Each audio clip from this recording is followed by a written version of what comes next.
The working subtitle made it a no bullshit guide to health and wellness.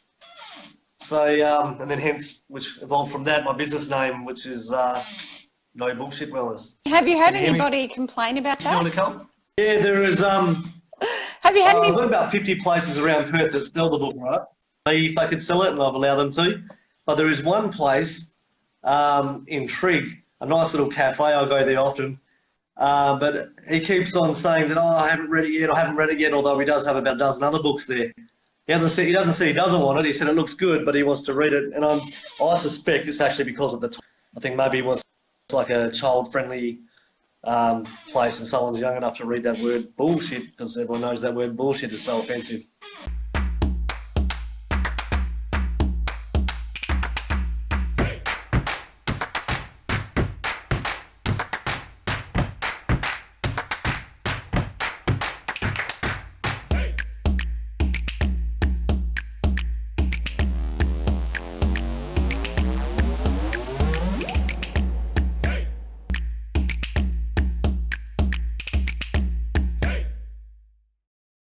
Okay, so one of the things we wanted to talk about, or that I told people we were going to talk about, was some of your big bugbears around some of the misinformation out there about health and wellness. What would be your top 3 things you would love people to stop saying about health and wellness that is misinformation? I think twofold in the fact that I wish some people would stop saying that like there's no evidence for natural medicine, or that all natural medicine is bullshit.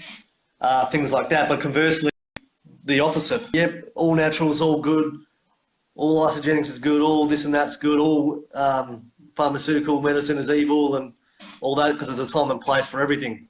Well, everything except for homeopathy and isogenics, Herbalife and other things that don't do anything. So with so much information out there and with Dr. Google at everyone's fingertips, what would you say is a good tool for people to be able to have more discernment over naturopathic as well as allopathic medicines or approaches to health and wellness? Yeah, well, just for finding out.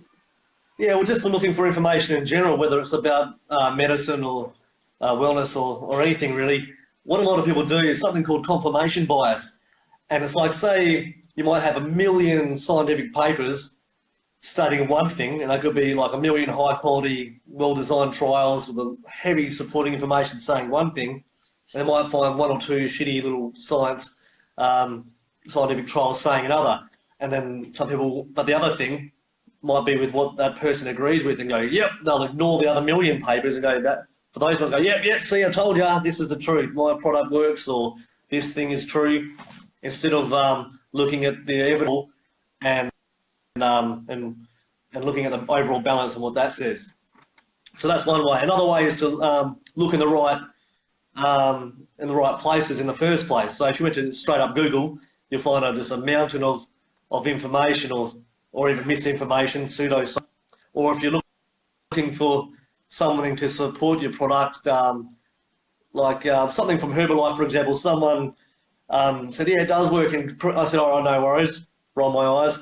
Next thing I say, provide the evidence, and then she provided me a link to the Herbalife website, which that's obviously you're not going to find anything useful there.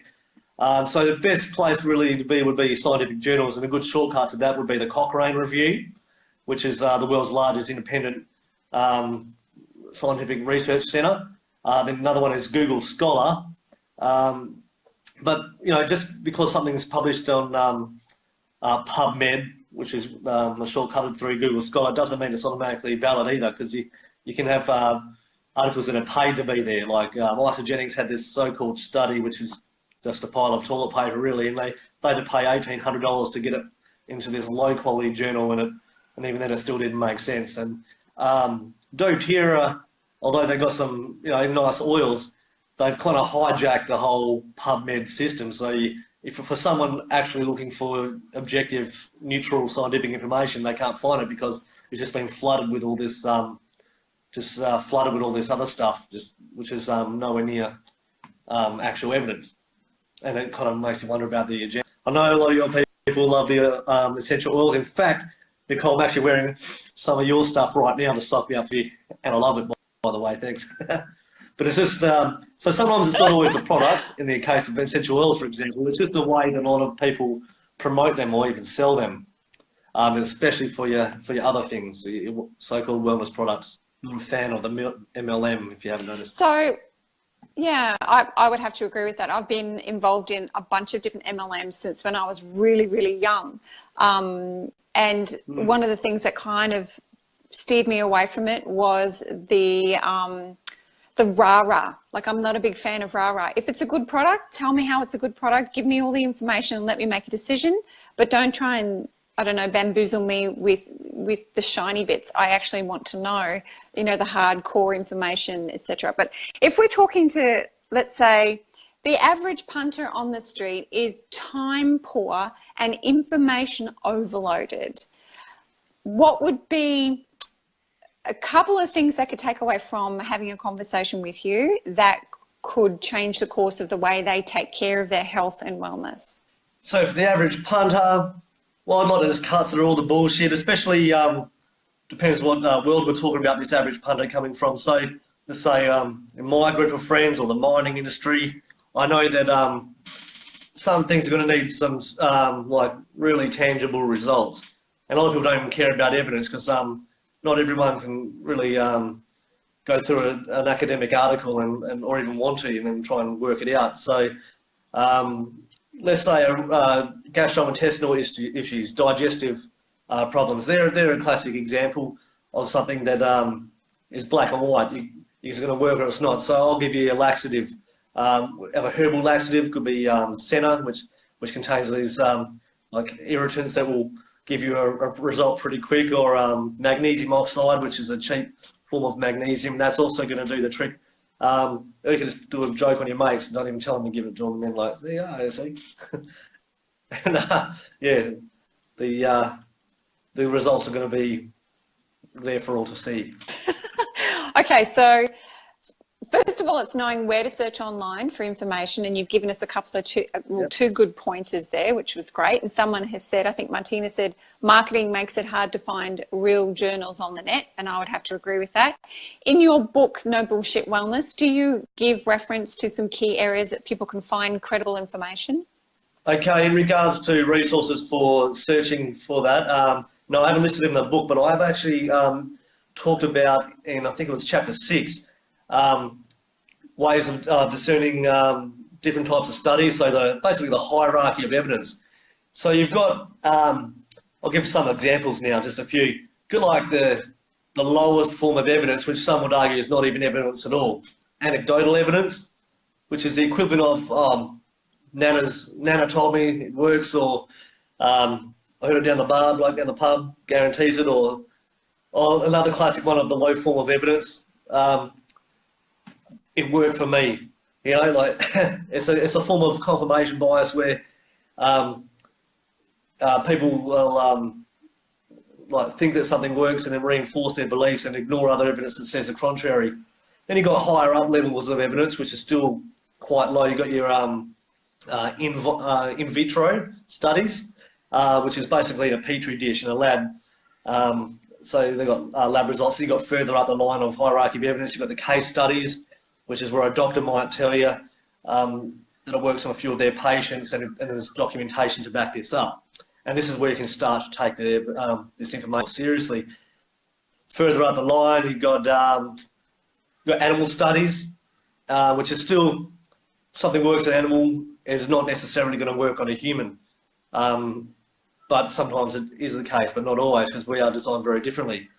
Then further up the line, you've got in vivo studies on humans. Now this is starting to look good, but then you need a bigger and more well-designed studies, because if it worked for one guy, that doesn't really mean anything. But if you're looking at a cohort of 100 to 1,000 to hundreds of thousands of people, now we're starting to see a pattern here, and you compare that with your control group. Then there's and then maybe the control group. Then you can have a placebo control. You know, give someone a dummy pill and compare that, and if it works equal amount, well, it's not good enough. But then you could have if something works better beyond that of placebo, yeah, we're good. And then you go further up the line, you've got randomized controlled trials and double-blind placebo-controlled trials. When studies are blinded, that's when the person doesn't know what they're having, and and that's really hard to do for nutritional studies, because how would you placebo-controlled, like a banana, for example, then, but in regards to blinding, yeah, like the person there really doesn't know what they're giving, and then you got further up the line meta-analyses, which is a study of all these randomized controlled trials, and then systematic reviews, which is similar to a meta-analyses. So they're basically studies of hundreds of other studies, and that's when you can really start to take the evidence seriously. And that's when the consensus, turn off that phone call, then you've got the consensus of what works and what doesn't. I hope that answered your question. Yes, it did. That was actually very useful. I like the hierarchy of evidence. I'll have to read chapter 6 in your book then, won't I? Yeah. So what sort of general common misconceptions do people have that you would love to dispel? Because the idea of a no bullshit wellness approach is kind of cutting out all the crap, all the marketing, all the hype, all the fancy shiny stuff, and getting down to what actually works. What would be some of the things that you really want? Well, yeah, so one that comes to mind actually is the whole cholesterol myth and the fat myth. And that's one that's, well, when I first started looking into that, like no one really believed it. But now it's come on such a long way in the last 10 years that it's kind of like mainstream information in America. And actually Australia is a bit behind that in regards to talking about fat, on types of fat. So you've got, your saturated fat, which has been completely unfairly demonized.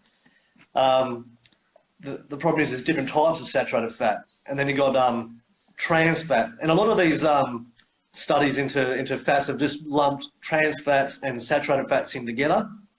And trans fats, like your pretty much man-made fats, they've been had extra hydrogen molecules added to it, and it's now no longer even I wouldn't even call it food. And that's the stuff that really will mess you up. Whereas saturated fats, generally, that's like your animal fats, although I've seen coconut oil too. And you see, got some, I had one of my mum's doctors used to say, coconut oil is the devil, it contains saturated fat and it will kill you, That's just been debunked now, and the evidence is growing for saturated fat as a positive. It's not too bad. You got cholesterol, which gets increased when we increase our consumption of saturated fats.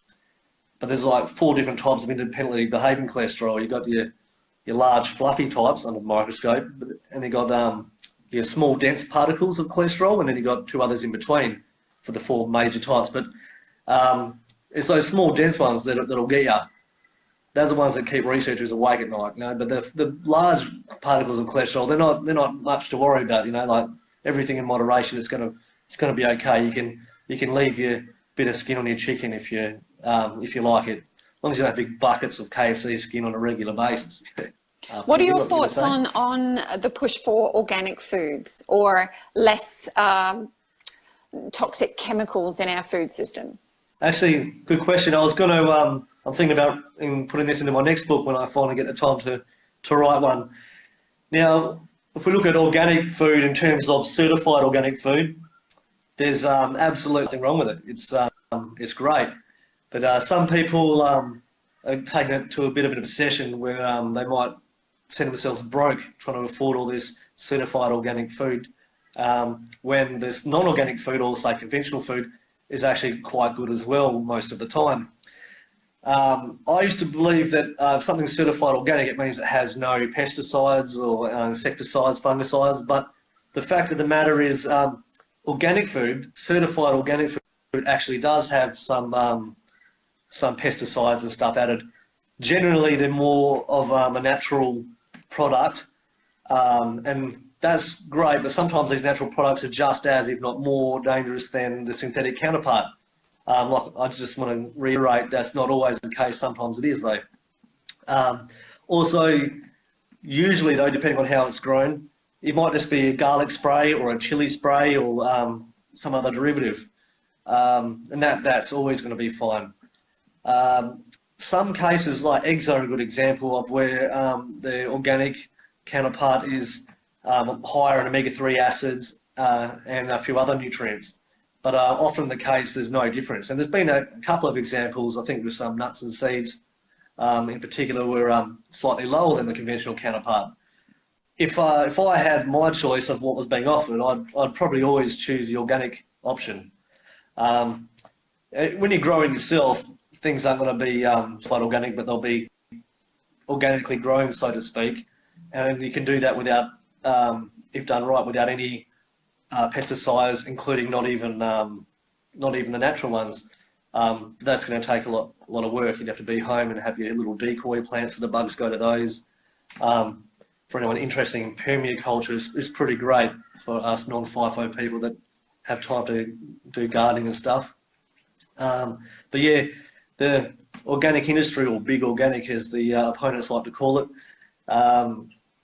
it is overpriced food for the most part, that's for sure. Okay.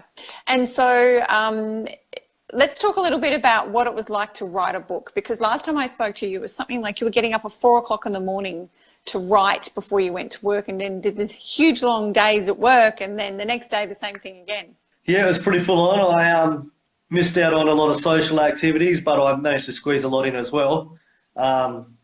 Missing out on the boys today, they're at lunch. They're travelling down.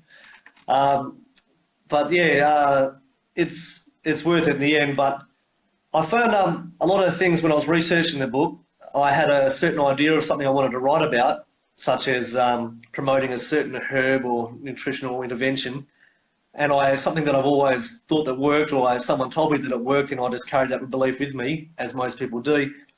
And then I found out that there wasn't enough information to support that, so I had to omit that from the book, or sometimes even just write the of what I knew, the new information that I found, which is this actually doesn't work like I thought it did, or it doesn't work as much as I thought. And other things perhaps can work, like a herb called Garcinia cambogia. That's in a lot of weight loss products. I thought that didn't work at all, and in fact I did read somewhere once that it actually made you put on weight, and that's what I kind of preach to everyone. When doing the final analysis to put that information in the book, I couldn't actually find that original statement that I said about it putting on weight.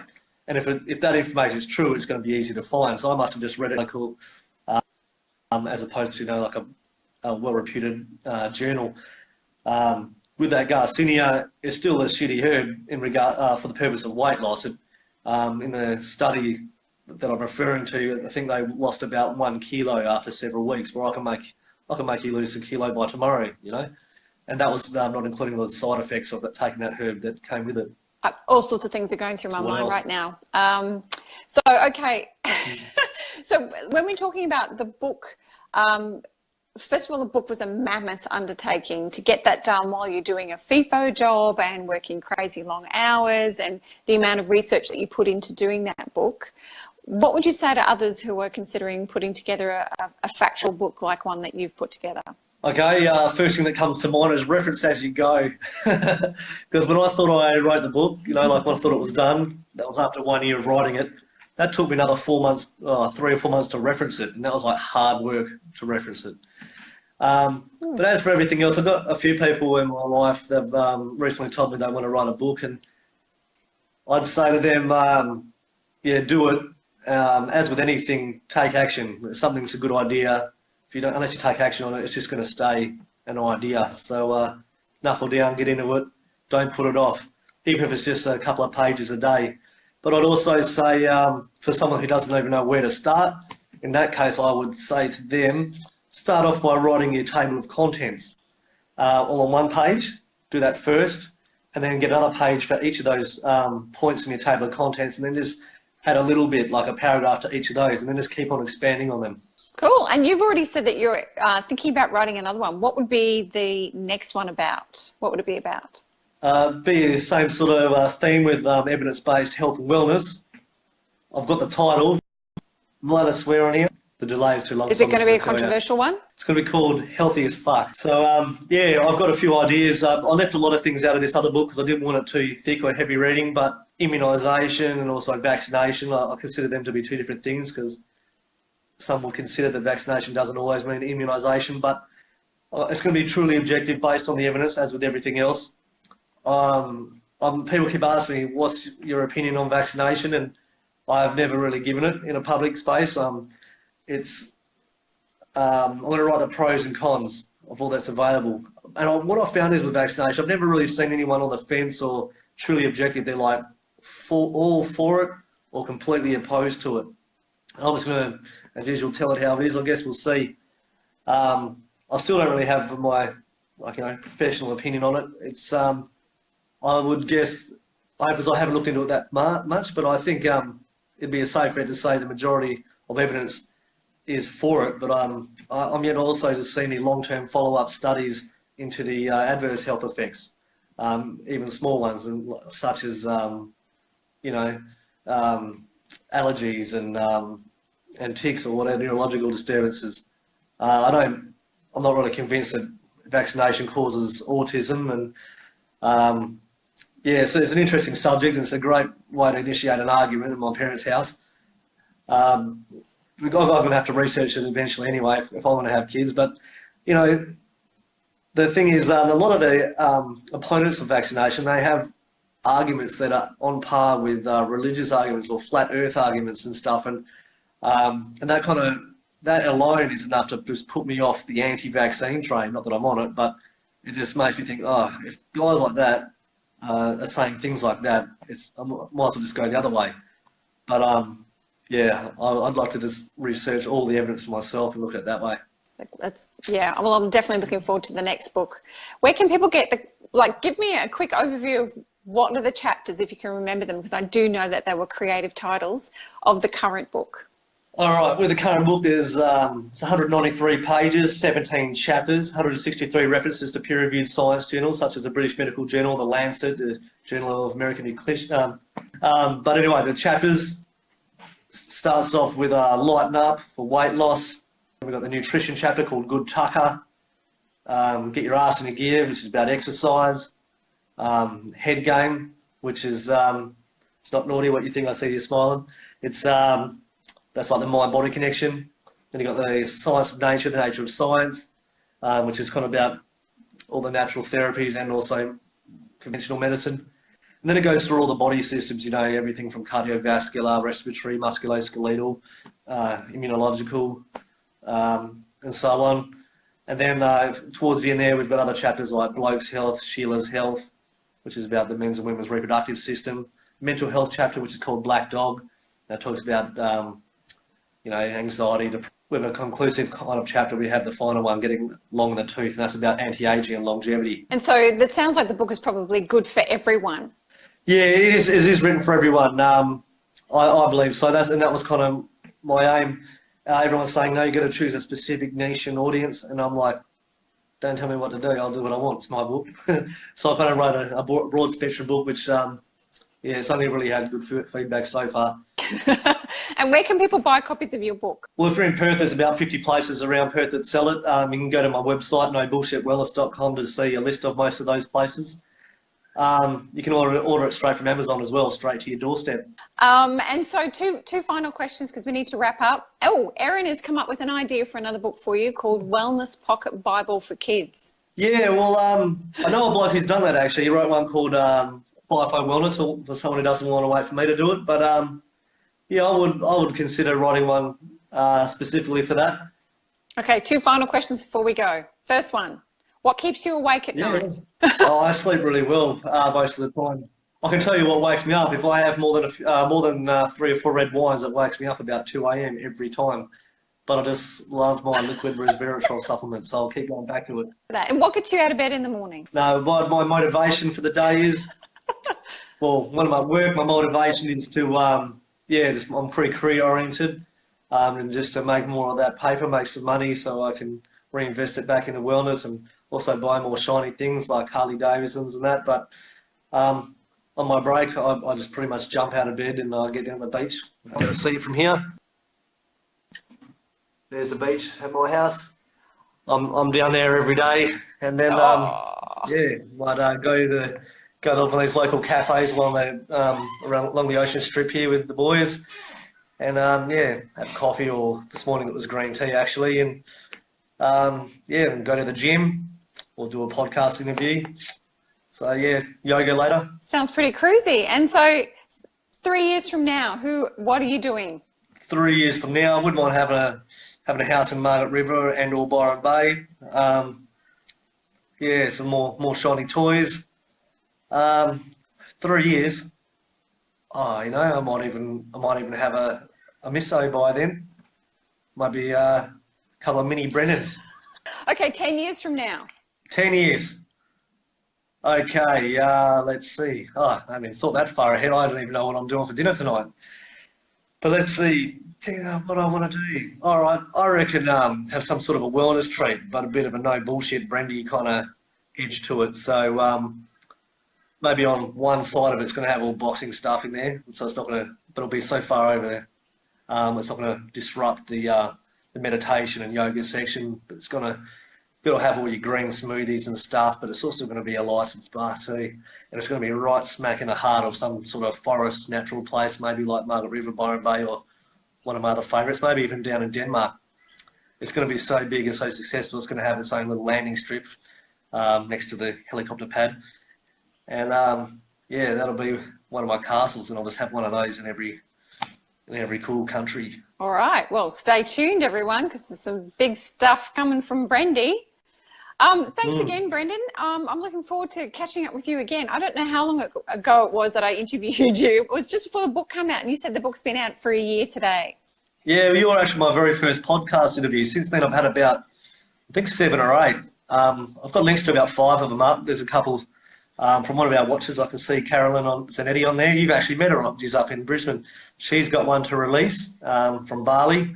And I've got my most latest one is one about massage and naturopathy and wellness. Yeah, so that's one of my better ones too. That will be worth hearing. So yeah, stay tuned for when I provide links to those.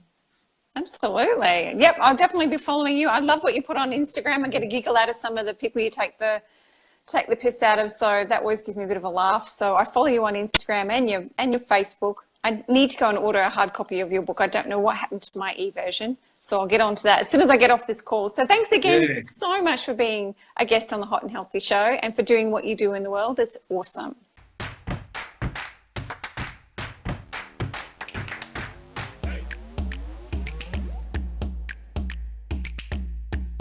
If you like this episode, make sure you hit the subscribe button and go and check out all our other videos. I'll see you in the next one.